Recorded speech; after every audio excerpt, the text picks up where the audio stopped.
So Google had to update the algorithm because everyone had figured out how to beat it. So now they're looking for thin content again. So they update it based on known rules, and it's not perfect. That's the way algorithm updates work, is they continuously update it and they find out all the unintended consequences.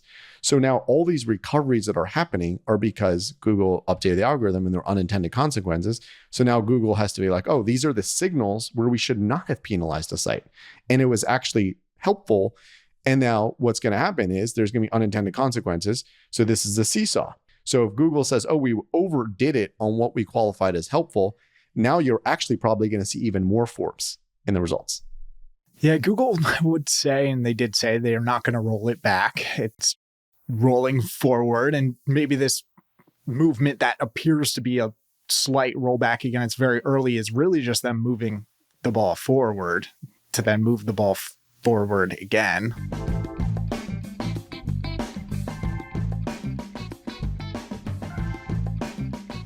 Hi, and welcome to the Optimize podcast. My name is Nate Matherson, and I am your host. On this weekly podcast, we sit down with some of the smartest minds in content marketing and SEO. Our goal is to give you perspective and insights on what's moving the needle in organic search. Today, I'm thrilled to sit down with Eli Schwartz for a second time.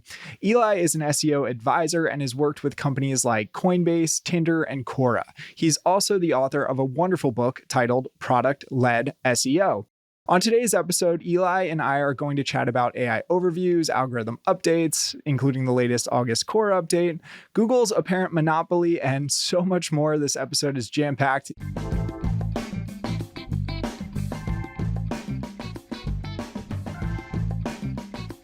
Thanks for listening to this week's episode of the Optimize podcast. It's brought to you by Positional. If you don't know by now, my name's Nate, and I'm one of the co-founders of Positional. And we've built what I think is a pretty awesome tool set for content marketing and SEO teams. We've got tools for keyword research, internal linking, content optimization, and even a couple tools for analytics. We'd love for you to check it out at positional.com. Eli, thanks for coming on. It's great to be here. You didn't tell me you can intro me by saying smartest content marketers and SEOs. I would have said no. Well, I put you in that camp. And for all of our listeners who are not already following Eli on LinkedIn, you should be. I'm honored. Thank you. Great content, and I've pulled a few of your recent posts for this conversation. But, you know, it's been a while. It's been, I don't know, like 10 months since we last had you on the pod. And I feel like a lot's happened in SEO, also with Google. And so there's a lot for us to talk about. But what have you been up to for the last year? What's the latest in your world? So I think last time we talked, we were talking about AI overviews, then called SGE. Yep. I was very convinced that it was going to come out and ruin SEO. It didn't ruin SEO, but we have to dig into why. My thoughts around it, I think I was right. I said one of the things I said could happen was that Google was going to launch it and then do a head fake, which is the reason Google had to launch this thing, which effectively destroys their entire business model, is because of all this pressure from competition. So they have Perplexity, the CEO Perplexity is always on stage saying Google's dead and Google's, not going to be around anymore. They have OpenAI, which is just punking Google by doing things like, oh, we're launching a search engine. And before Google's big announcements on launching AI, which they did at I.O. this year, OpenAI had an announcement that they're like, we're making an announcement. I think they did it the day before, like 2 days before Google's I.O. And it wasn't a search engine, but they were just trying to punk Google. So the reason Google had to do these things is because they need to show their most important stakeholders, which are investors and Wall Street, that they are on top of their AI game. AI is supposedly the most important thing right now. And Google needs to be on top of that game. Otherwise, Google looks like a has-been company. They become what people thought of as Microsoft. And I think Microsoft is one of the most powerful companies in tech, but they become like this has-been company. Their stock goes down. It's harder to recruit. No one wants to work there. They don't get internal investments for interesting stuff. So Google's like, no, we're doing AI. And that's why I think they were forced to do something. But I don't know that they had to from like a business standpoint, because there's no money they're going to make from it. They're not making, significant money from this $20 a month on Gemini. And it destroys their business model in that you can't really show ads with AI overviews. It's either you put AI overviews at the top or you put ads at the top.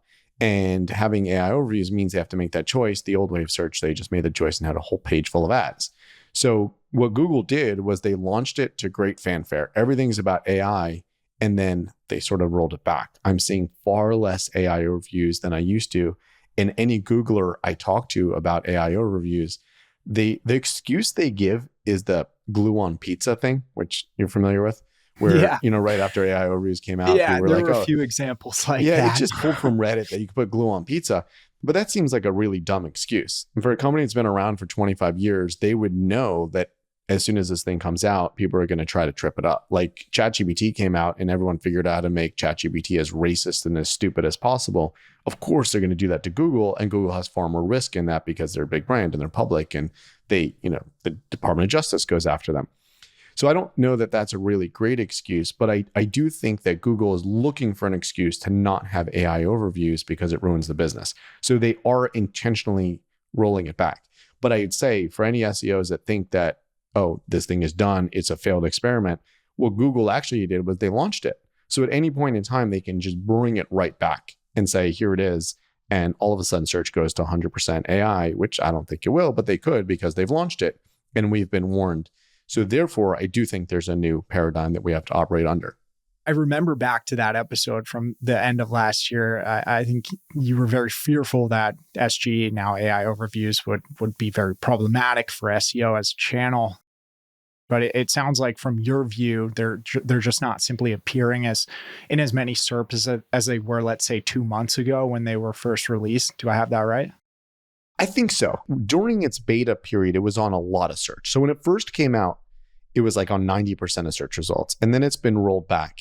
And I think where it's leveled off, and this is, from the Googlers I talk to that are willing to share with me, it is essentially on non-competitive searches that aren't dipping into monetization, or things that are also likely not going to be controversial. So around a lot, I haven't seen it in a while around health queries. I know some people have, maybe they're in the beta, but I think that's what Google's trying to avoid. They're trying to avoid more like embarrassing, controversial screenshots. And there's no reason for them to have that because as far as the world is concerned, Google does AI.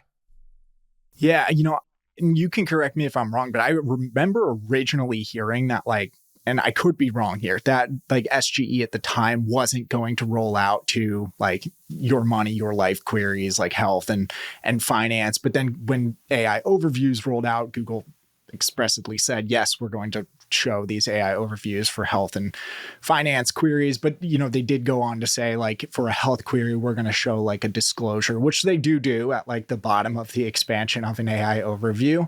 But maybe a more interesting point here, you think that for certain queries, Google might have noticed a disruption to monetization. And as a result, that might be another reason too, they've pulled back on them.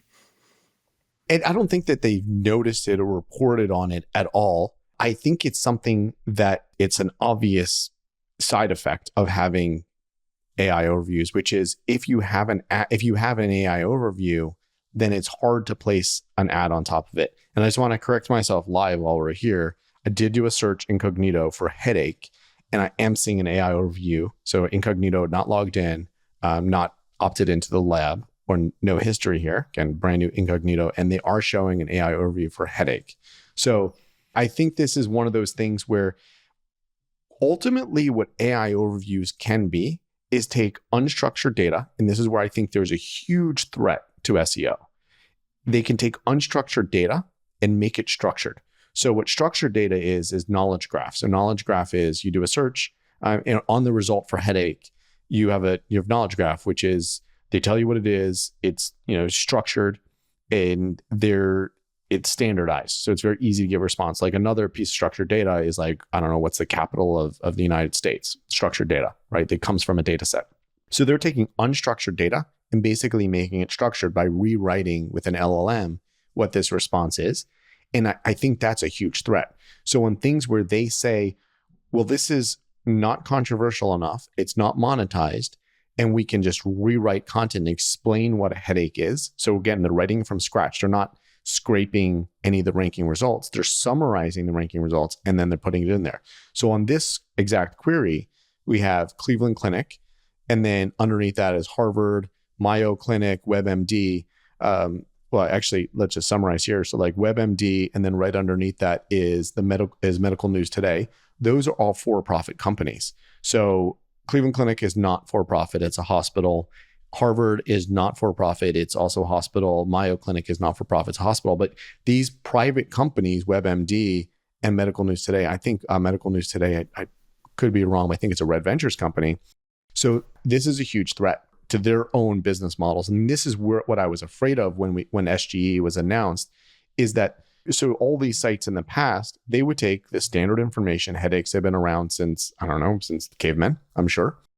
And they've written about headaches and how to treat headaches, and they've monetized it. Certainly WebMD has monetized it with ads, whereas Cleveland Clinic monetizes it with people in Cleveland that want to go to Cleveland Clinic.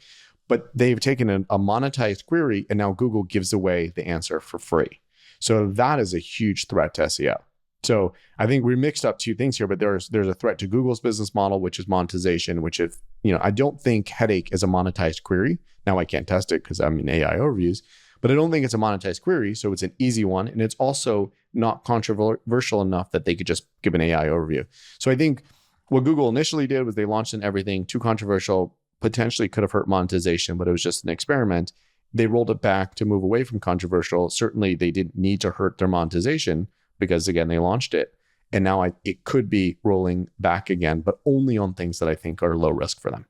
Okay. And by the way, I think, AI overviews appearing in incognito mode, I think that just happened. Brand new, yes, this week. I think that was rolled out this week. As a side, very specific question, do you think rank tracking gets like a lot better now for AI overview positioning, given that like all of the rank tracking tools up to this point, they crawl in incognito accounts. And so they've missed the AI overviews from like SERP data. Do you think rank tracking all of a sudden gets a lot better when it comes to AI overviews? I think there's a deeper philosophical question here, which is, does it matter? So if it doesn't matter. No, I'm asking, does it matter? I'll answer it. It doesn't matter. Why doesn't it matter? So if you are, and I'm going back to what I'm looking at here in incognito. So in the AI overview, you have summary data explaining what a headache is. And then there's a link out to WebMD, the National Institute of Neurological, I don't know, I want to click this, I don't know what it is, and the World Health Organization, and then Johns Hopkins. So 4 links in the AI overview. So now, if you're Google and you're trying to answer a question, I think, again, I don't have any data for this and no one has leaked this information to me, but I think that the reason Google links out to any sites within AI overviews is for 2 purposes. One, they don't want to upset all the publishers that provided all this free information, because if they scrape sites and they don't link out at all, there was all this uproar when SGE back then came out. And they weren't linking. Everyone's like, you stole the information, you're plagiarizing, you're doing all this, and you're upsetting the business model. So now they're saying, oh, well, we're linking out. But the truth is, if they're linking out, then that's just search results again. So the idea of an LLM response is just to give you the answer. If you still need to click onto a result, then the LLM is not good enough. It's just a summary. It's a featured snippet, essentially. And then the second thing is, I think the reason Google has links in there is for liability purposes. So if Google tells you in an AI overview response, oh, a headache is just, a thing you need to take Tylenol for, when actually they should have told you that it was a brain tumor and you need to seek help immediately, there may be some liability there. So now they just say, well, WebMD told us if you'd like to sue anybody, just sue WebMD. Yeah. Isn't there like that old school, like 2000 law?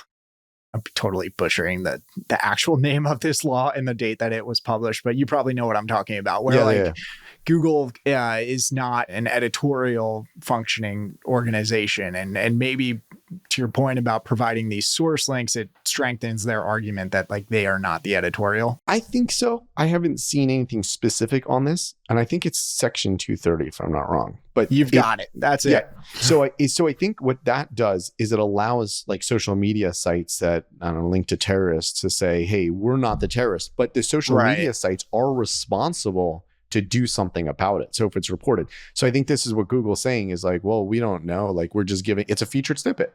WebMD's told you that it's just a headache. It's not a brain tumor. That's on them. But I think if Google does have these responses and they don't link out, it does get into that gray area where like, well, you're the publisher And how are you not the publisher? So I think the links, and we went totally on a tangent here, but the question was around rank tracking. So if we're tracking ranks and now you're showing up in these AI overviews, it doesn't matter. I think it doesn't matter because you're not supposed to be getting traffic from it. Google's just trying to give away the answer for free that they essentially stole from you.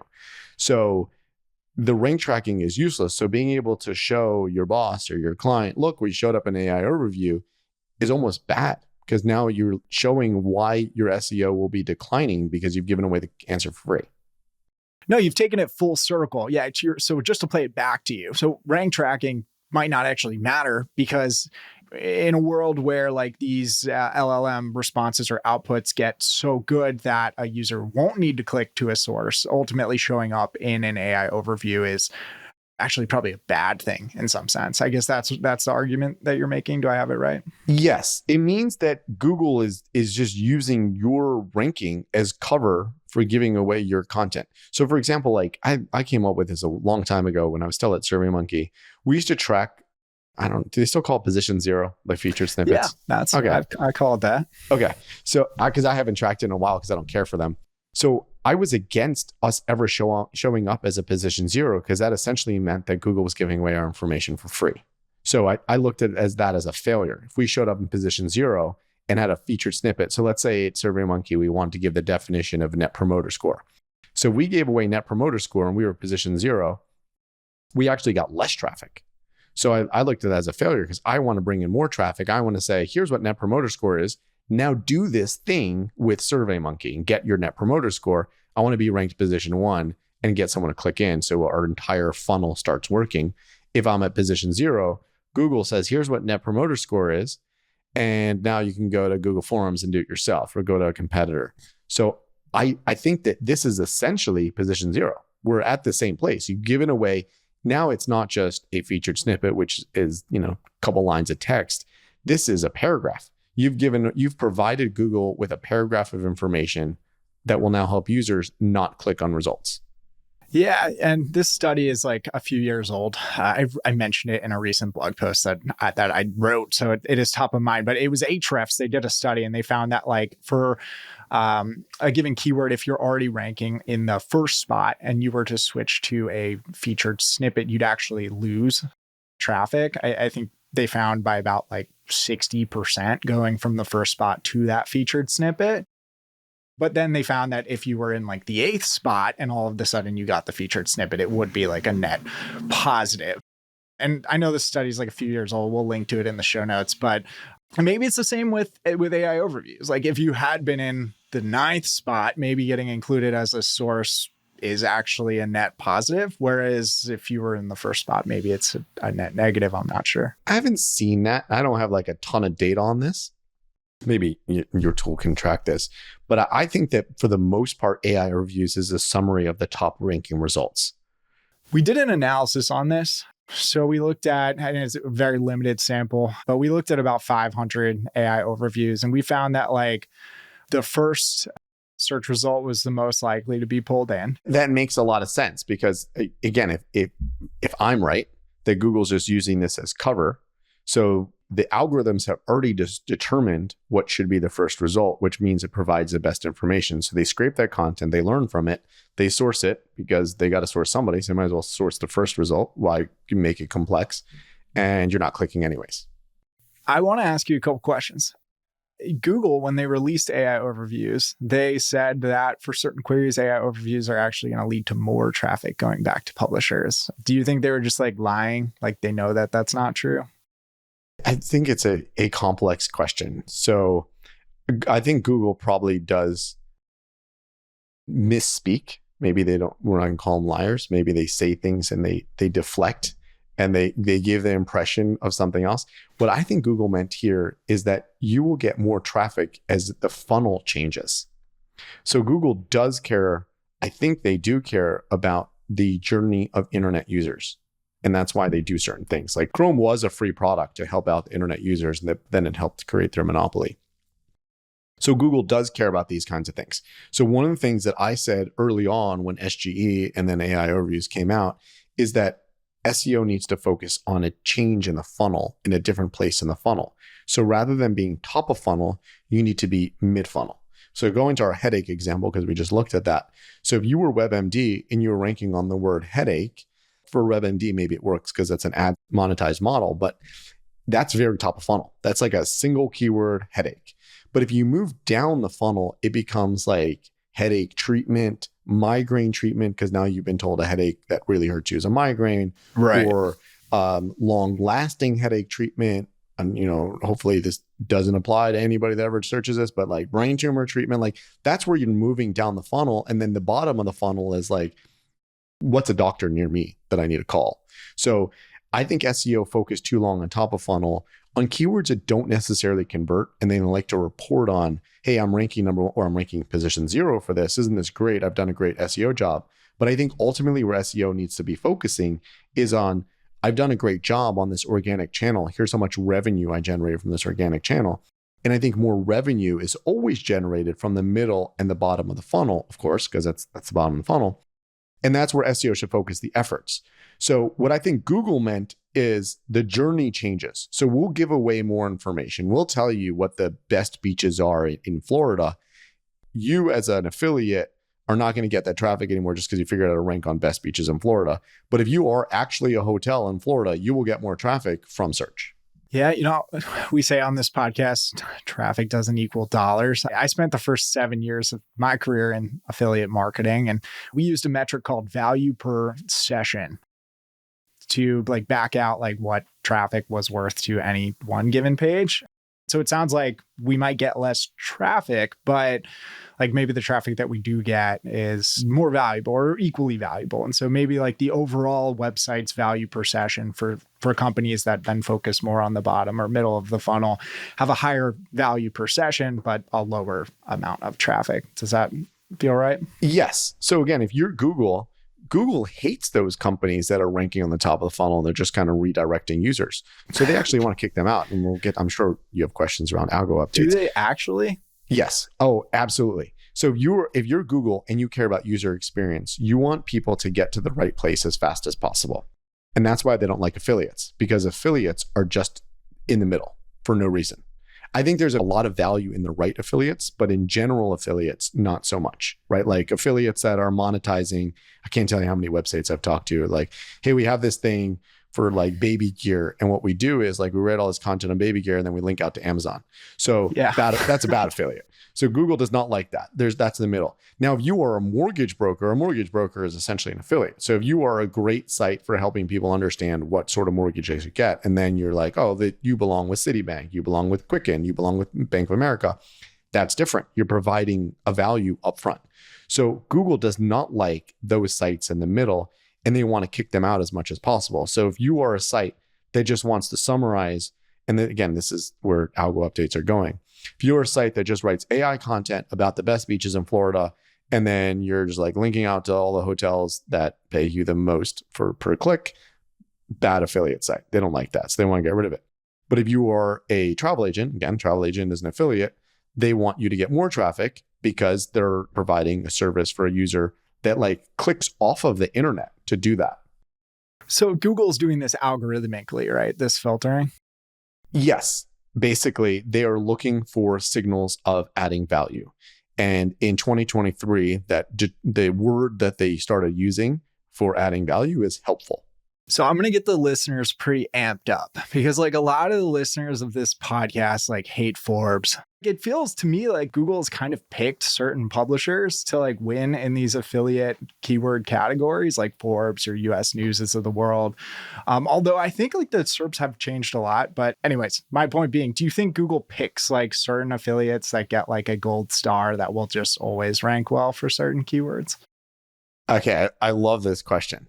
So you need to put yourself in an engineer's shoes when you think about how Google does this quote unquote picking.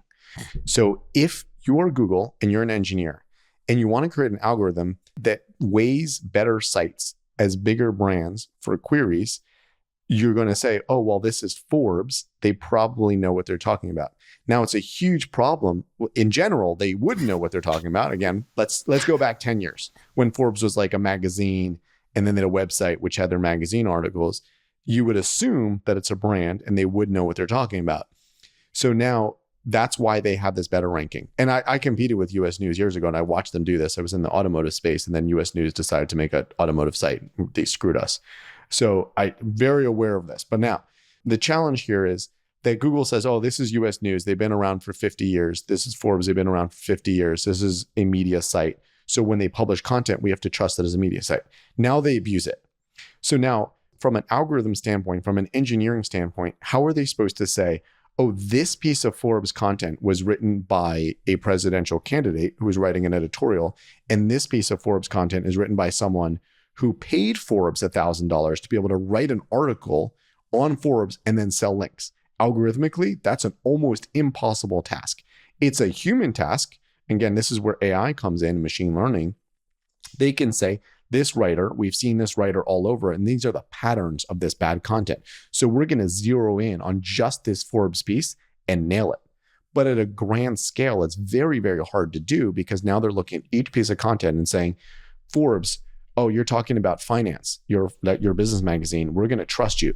Oh, Forbes, you're talking about finance and you're promoting all these crypto sites. We don't know. Again, from an algorithm standpoint, those things are very, very challenging. And then earlier this year, Google had their algo update. What they call it, I forget the name they used, reputation abuse. So the word we use is parasitic SEO. So parasitic SEO is exactly what Forbes is doing, exactly what CNN used to do. And CNN still does this. So when you had a subdomain that was coupons.cnn.com or coupons.wsj.com, very easy for Google to say, oh, this is your reputation abuse. I can nail this. But now when you're CNN and you go to CNN.com right now, you'll see these are the best pillows, something like this. Every day they have one. These are the best pillows for travel as chosen by our experts. And then it's like all links to Amazon. Useless content. But how is Google supposed to come in and say all this other content about newsworthy stuff that CNN spent millions of dollars to get a scoop on is good? And this, because it links to Amazon 4 times, it's bad. Very algorithmically challenging unless they have a subdomain. And here's the biggest issue, which everyone forgets, which is Google's primary stakeholder, again, is Wall Street and the world, right? Their ability to attract employees, their ability to do good work, and ability to have a brand and not be sued out of existence by the EU. So if Google were to go and say, you know what, we're done. We're so done with Forbes. They're abusing everything they're doing. We're just going to nail Forbes as a site. Well, Forbes is still a media site, and Forbes still has the ability to create a lot of problems for Google. So now they have a press conference and say, see, Google's an absolute monopoly. Here was our traffic before, and they just destroyed us. And that creates a bigger problem for Google. So Google has to do this little dance where they need to figure out how to nail the very specific articles on Forbes without nailing it enough that Forbes is like, oh, you got the good stuff. So Forbes can say, oh, we're busted. You got this other stuff. We knew that we were parasitic SEO. We shouldn't have been like a ranking site for cars and you got us. But if they get them on their finance stuff, which is their bread and butter, and they have real reporters who are on salary doing it, then they get bad articles. Yeah, it is. It's an important line that you've shown that like parasitic SEO, you've got the subdomain where it's obvious it's coupons.cnn.com, but then if it's not clearly on a subdomain, it's not clearly a coupon site, and this content's getting mixed in with what is otherwise like very expensive editorial. It's very hard for Google's algorithms to understand that. Some examples are maybe more obviously bad. Like, I think it was like Rolling Stone at one point was on the first page for like best refrigerators. I know that a guest and I had talked about that live on this podcast. So maybe in certain cases, like it's clear, okay, Rolling Stone is probably not a place to like get information about where to buy a refrigerator. But given that Forbes is maybe a lot broader, US News is very broad, then it's probably even harder for Google to say like clearly, okay, this is spam, right? You know what? US News' credit, it's not spam. So when US News goes into a vertical and they say, we're going to rank refrigerators, they actually do a pretty good job of making it a good product. I would say Forbes does not. So Forbes, if you look in the software review space, they're just summarizing and they're using AI. I want to agree with you. I don't mean to pick on US News. I do want to pick on them because pick on Forbes. Like I've picked on Forbes for 50 episodes. Like somebody from Forbes, please come on this podcast. But yes, no, US News, I agree. Like I've seen a lot of their content lately. Like I read a piece that they put out about like the best mattresses, and initially I was like, you know what, this is probably spam. But then they actually went through the process of like physically getting on mattresses and sleeping on them. And so then I was like, you know what, okay, like this piece looks like they put in a decent amount of work. Yeah, I agree with you. Those sites also get hit. So I haven't looked in a while. I was working with a company in an affiliate space that did a good job. So one of the sites I had to look at was Wirecutter, which is a New York Times property. And Wirecutter is essentially an affiliate site. What they do is they write about content, and then they link to the products that they recommend. And Wirecutter has been caught up with a lot of, I wouldn't call it helpful content, but things that Google has done to try to get rid of affiliates. So this is the dance that Google has to really cut through, is like, how do they figure out to promote Wirecutter without it being the New York Times? Like, forget the whole New York Times piece. They do a really good job of summarizing content and making recommendations. So they deserve something, whereas maybe another affiliate site does not. And I'd say everyone that complains about like Google's rankings and the ability for sites to abuse it, maybe they haven't taken any sort of like beginner to like programming class where they understand this whole concept of if else. The first time I took a programming class, I was like, oh, wait, that's sort of how everything works. It's always an if else. Like if the car's on, it will drive. If it's not on, it doesn't drive. And that is exact, like times a billion is the way the Google algorithm works. It's not like, oh, this is Forbes. If it's Forbes, it ranks number one. It's sort of like all these questions, which are machine learning questions. And that's the biggest issue that Google has, is it's not a human algorithm. It's an algorithm that is like 25 years of all this sort of learning. And when you do a query like best refrigerator and there's Forbes, so even if like Sundar does this query and he says, oh, what is Forbes doing at number one for best refrigerator? He can't just go and like hit delete.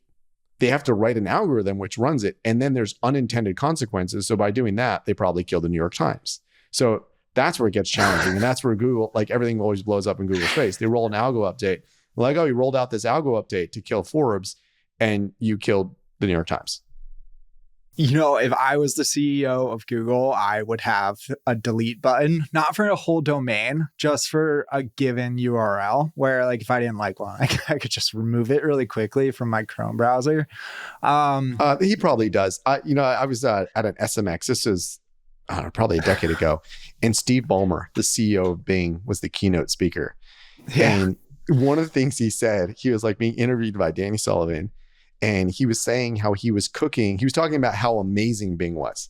He's like, oh, I was like, this past Sunday, I was like cooking this macaroni dish and I went on Bing and I searched and I didn't find the results I wanted. So I emailed the engineers and you know what? Now we have it. And I was like, that's the way Bing works. Like the CEO doesn't like the way recipes show up and they just sort of fix it on a Sunday afternoon.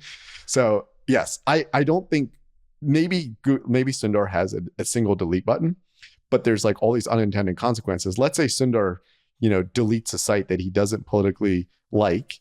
And then again, they get all this backlash. To your point, that delete button would just create like so much liability. It's so much easier not to have the delete button. But that's the algorithm in general. So everyone could say we hate Forbes and you can't do anything about it because there's no delete button. Well, speaking of the algorithm, and speaking of complaining, because you mentioned complaining, there's been a lot of SEO complaining for the last 8 months. I've had to mute a lot of people on Twitter. I just can't do the complaining anymore. But it seems, it's very early. It seems like with this algorithm update, this Quora update here in August, maybe some of the websites that had been very negatively impacted from the last couple core algorithm updates seem to be rebounding a little bit in a positive way. And also with Google's own statements, both like on, John Muller's comments of maybe we've gone too far. I don't think he said that exactly, but that's kind of what he was getting at with some of his responses. And I think this also recent press release from Google with the update kind of hints that they're trying to, surface unique content from small publishers. Do you think Google is rolling back this helpful content system in some sort of a way? No, not at all. This is exactly what we were just talking about, which is helpful content It's a machine learning algorithm to determine what content is helpful or not. So I've written about this on my Substack, and I want you to subscribe to my Substack, product-ledseo.com, where I think that helpful content is basically the 2023, because it came out last year, 2023 version of the Panda algorithm update, which taught me how to behave as an SEO. I think that was 2011. So in 2011, this was AI content didn't exist. At the time, we called it spun content. I had this WordPress plugin. I think it's called caffeinated content, where I could take these RSS feeds and then it'd spin it. It would just take synonyms and make brand new content. Basically what an LLM was in 2011.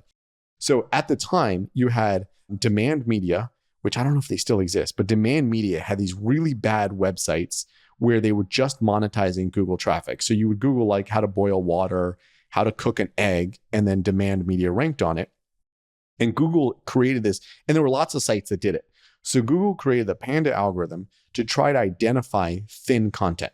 And it was a very simplistic algorithm. And I think, once the patent came out, it was sort of like a quality score kind of thing, that like an AdWords quality score. So they looked at like, did bounce rates and like, how did it match to like the ranking keyword and all that. And then they Panda scored an entire website. So if your website was too thin, the whole website got nuked. So that was 2011. Now we fast forward to 2023. They had to update the algorithm because everyone figured out how to abuse it again and use AI content and have bad content again. So they create these helpful content updates. Let's and refine your understanding a bit. Key points about Panda. Google's always listening to me. Stop it, Google. So Google had to update the algorithm, and because everyone had figured out how to beat it. So now they're looking for thin content again. So they update it based on known rules, and it's not perfect. That's the way algorithm updates work, is they continuously update it and they find out all the unintended consequences. So now all these recoveries that are happening are because Google updated the algorithm and there are unintended consequences. So now Google has to be like, oh, these are the signals where we should not have penalized a site. And it was actually helpful. And now what's going to happen is there's going to be unintended consequences. So this is a seesaw. So all these sites that are now saying, hey, look, we recovered 500% of our traffic. In a couple of days from now, you're going to get more screenshots of like, oh, I did a search for headache and this site from, Bangladesh is ranking. So that's the seesaw. So if Google says, oh, we overdid it on what we qualified as helpful, now you're actually probably going to see even more forks in the results. Yeah, Google would say, and they did say, they're not going to roll it back. It's just rolling forward. And maybe this movement that appears to be a slight rollback again, it's very early, is really just them moving the ball forward to then move the ball forward again.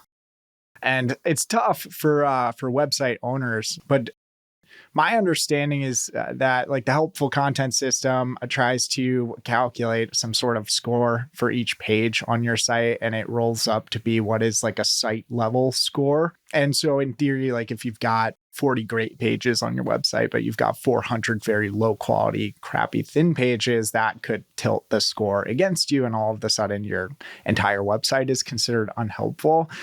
If you have been like impacted by the helpful content system, like, is there a way in your view to like rebound, or maybe going back to like the algorithm updates of the past, have there been ways to rebound? Can we take any learnings from Panda now to the helpful content system? Yes, absolutely. So I think that what's important is just to underscore what you said, which is Google does not roll back algorithms, they roll forward unless they screwed up.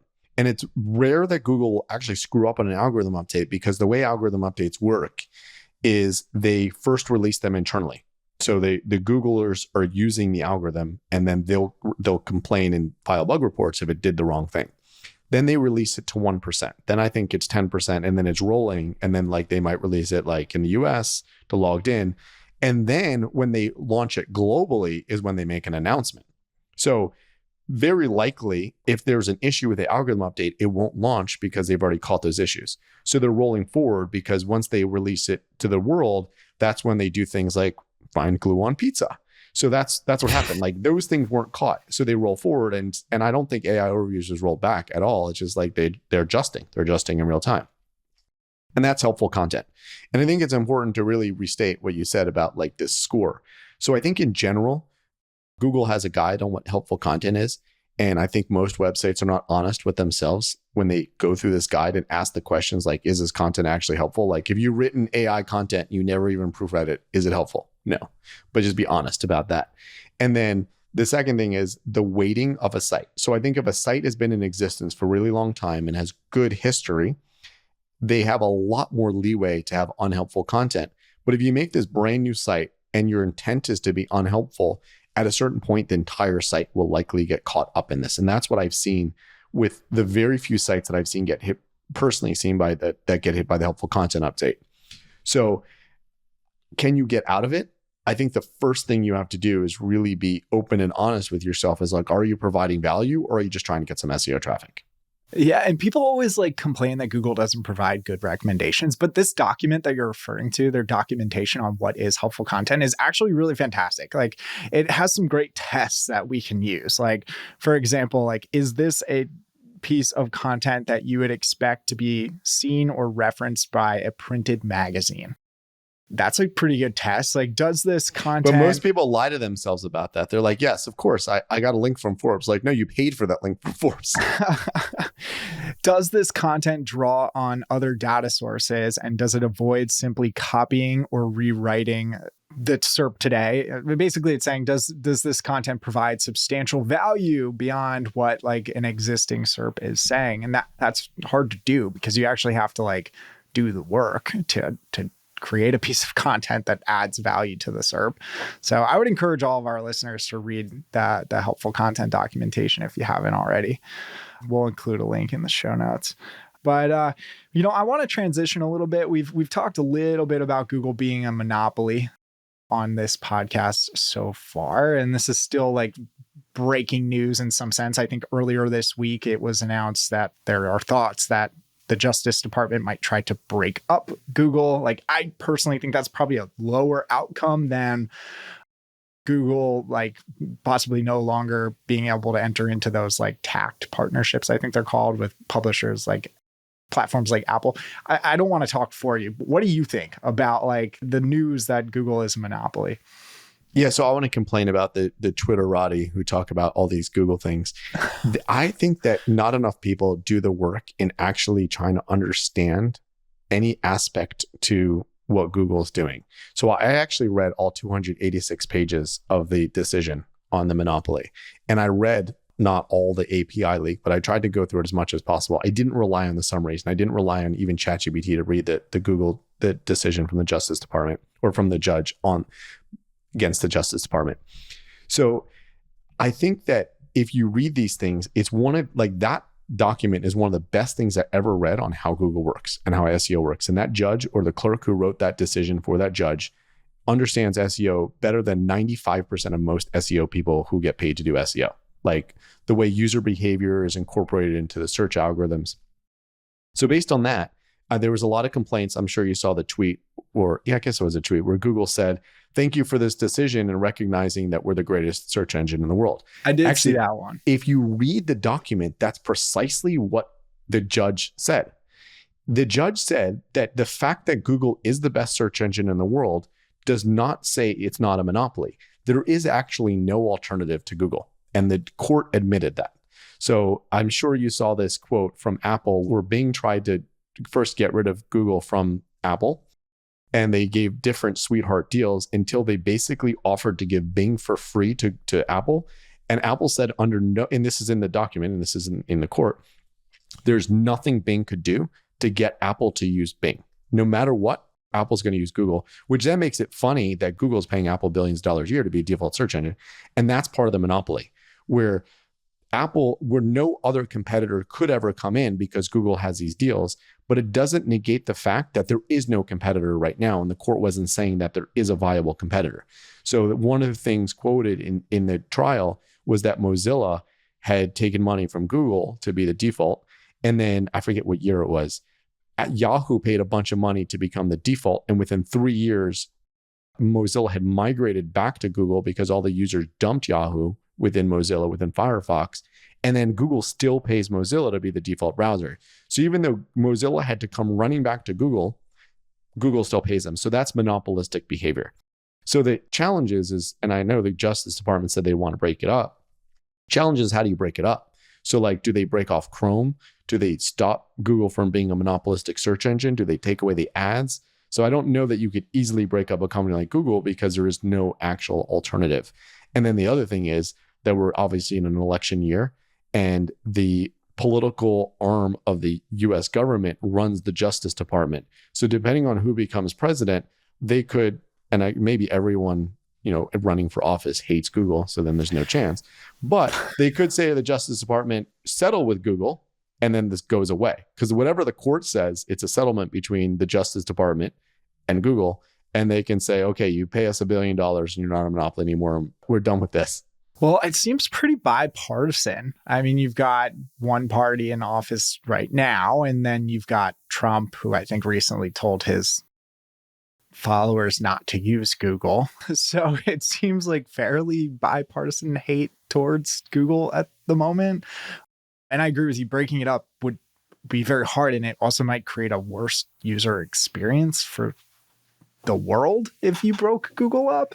But really tactically here, if Google couldn't pay Apple anymore, do you think that solves this? Like if they just say, okay, like we settle, we can't pay Apple, we can't pay Mozilla, is that good enough, do you think? No, not at all. Because from the trial, it's quite clear that Apple would only use Google because it's the best search engine. So DuckDuckGo was one of the, and I guess they're not a plaintiff, the Justice Department was the plaintiff, but one of the companies that testified and said they couldn't get any market share, Nevo was another one that testified they couldn't get any market share because of these agreements. Apple wouldn't use them. So DuckDuckGo had reached out, again, I read the entire trial document. DuckDuckGo had reached out to Apple to become the default, and Apple never even took the meeting. They weren't interested. So Apple only wants to use Google. So Google's not allowed to pay Apple.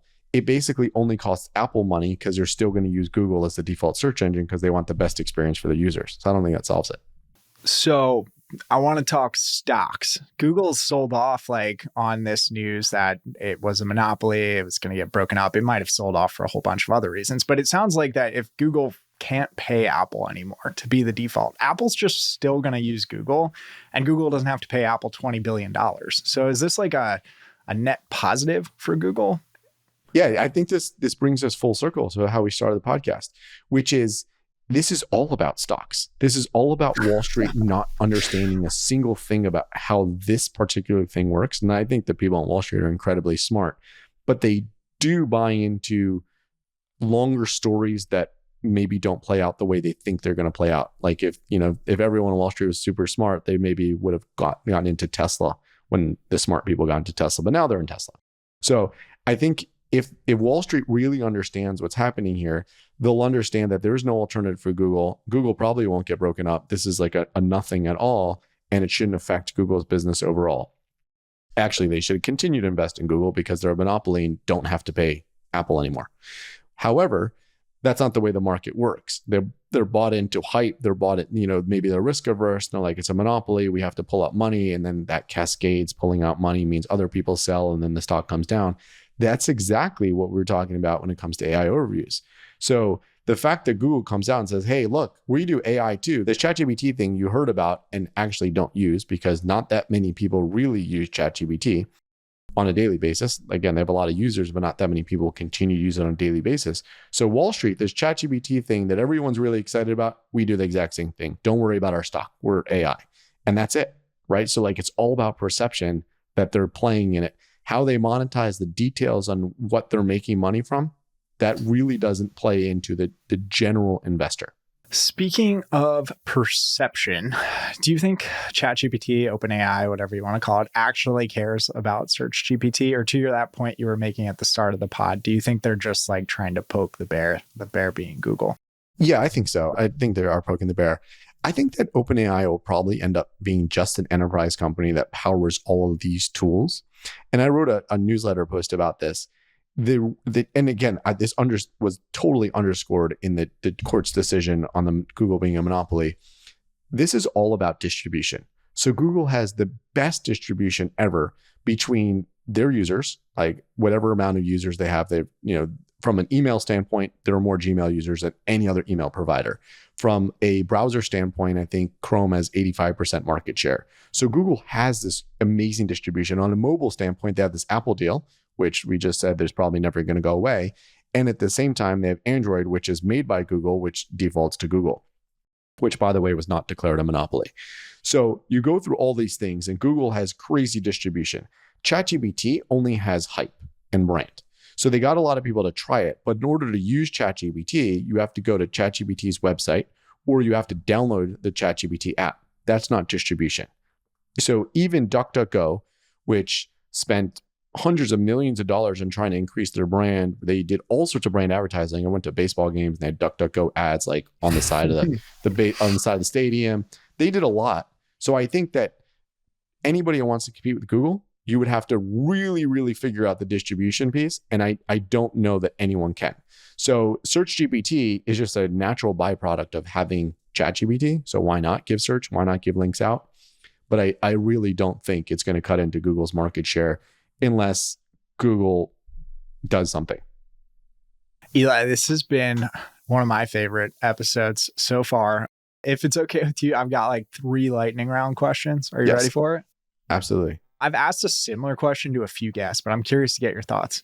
Imagine you've got like a hypothetical $1 million and you can invest it in Perplexity at a $3 billion valuation or in Google at a $2 trillion valuation, but you can't touch it for 10 years. Which company would you stick the $1 million in? Non-fair question. I would never invest in Perplexity. Why? Because I think Perplexity doesn't have its own tech. So Perplexity is like a mix of different LLM algorithms. So they are a mix of OpenAI. I think they're using, I forget the other two, but they're using, I think it's Anthropic. I don't remember the other one, but it's a mix of 3 algorithms. It's not its own tech. And the only thing Perplexity is trying to do is build brand. And they raised, I think, $100 million. And that's a drop in the bucket on brand. Like DuckDuckGo couldn't do it. Neeva couldn't do it. So Perplexity is trying to compete with Google. They're trying to do it 2 ways. One is with all this brand. And the second is that they're trying to rank on Google for content that they basically have stolen from other people. Google can turn off that fountain really quick. And then, of course, the other challenge is that Perplexity doesn't have distribution. So like, what is Perplexity? Like, why would anyone use Perplexity when you have ChatGPT and you have Google? So I would not invest in Perplexity. I'd probably continue to invest in Google, but if there's an A versus B, it's definitely Google over Perplexity. Love that. Yeah, maybe we hit the delete button on Perplexity in the SERPs. That might be a fair use of the delete button. It's not helpful. It's not. It's spam. There's a tech. It's not a doorway page. Maybe it's a door. No, it's not a doorway page. I don't know what it is. It's just not helpful. It's AI content at its worst. There's a company I talked to. They were doing this in image space. I actually think that Google Images is one of the first Google products that dies because of AI. So with all this image creation, and I don't know when we're releasing this podcast, but like yesterday's news was Grok. Okay, awesome. Yesterday's news was Grok, right? So that's Twitter's X's image generation. Everyone's creating these images, which are kind of realistic. So if you can create all these images on the fly and then put them on your website and then get them indexed by Google Images for when people look for it, Google Images ends up being just a curator of images, of billions of images that people just created rather than what it is today, which is images which have actually been used on the web. So I think at some point, if Google doesn't figure this out, Google Images stops being helpful because the rate of image creation has gone up astronomically and they're all on websites just waiting to be indexed by Google Images. We need like another 2 hours. I'm going to make you come back for round 3 I'd love to. In 10 months from now. Last question. I know you have a couple thoughts on the Trump assassination in the SERPs. Tell me what you think. Okay, so this is straight from Google Leaks. I do think that Google is politically aligned and they do things to tweak things the way they want. However, all of Google suggests, and I don't know if this is written anywhere, is run by machine learning. So whereas the Google suggests used to be autocomplete, and it was based on actual human searches. Now it's doing machine learning to try to predict what it should be, and Google can't control it anymore. So that's the problem. So that came out, I think, last year. Google is guilty, but they're also not guilty. I think that they do things intentionally. Eli, this has been so much fun. And we'll of course include a link to your LinkedIn, also a link to your book in the show notes. Is there anything else you'd like to say to our listeners? Focus on user journeys and buyer journeys. Don't just focus only on SEO. SEO will continue to change, but buyers are always going to be buyers. So talk to your buyers, understand your users, understand why you're doing SEO.